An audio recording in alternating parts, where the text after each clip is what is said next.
Yeah, good morning. Today I am going to tell the computer network and security module 3 network layer session 1. In this session, we are going to explain about the structure of a router. So you can see the structure of a router here. The high level view of a generic router architecture is shown below. We have a 4 router components can be identified. One is input port, switch fabric, output port, and root processor. Input ports. An input port performs several key functions. It performs the physical layer function of terminating an incoming physical link at a router. An input port also performs link layer functions needed to interoperate with the link layer at the other side of the incoming link. The lookup function is also performed at the input port. Forwarding table is consulted to determine the router output port to which an arriving packet will be forwarded via switching fabric. Switching fabric.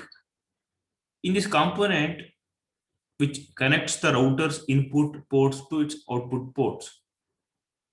The output ports of a router stores the packets received from the switching fabric and transmits these packets on the outgoing link by performing the necessary link layer and physical layer functions.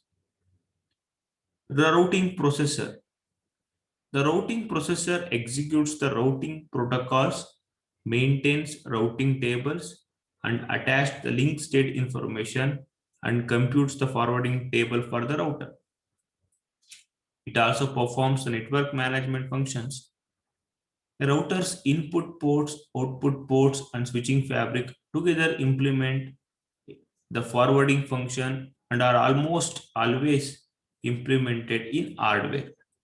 These forwarding functions are sometimes collectively referred to as the router forwarding plane.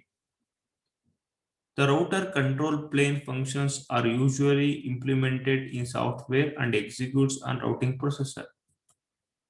Here you can see the input processing diagram where it consists of a 3 component. One is line termination, data link processing, lookup and forwarding queue, then switching fabric. The input ports line termination and function and the link layer processing implement the physical and link layers for that individual input link. The lookup performed in the input port is central to the router's operations. It is here that the router uses the forwarding table to look up the output port to which an arriving packet will be forwarded via switching fabric.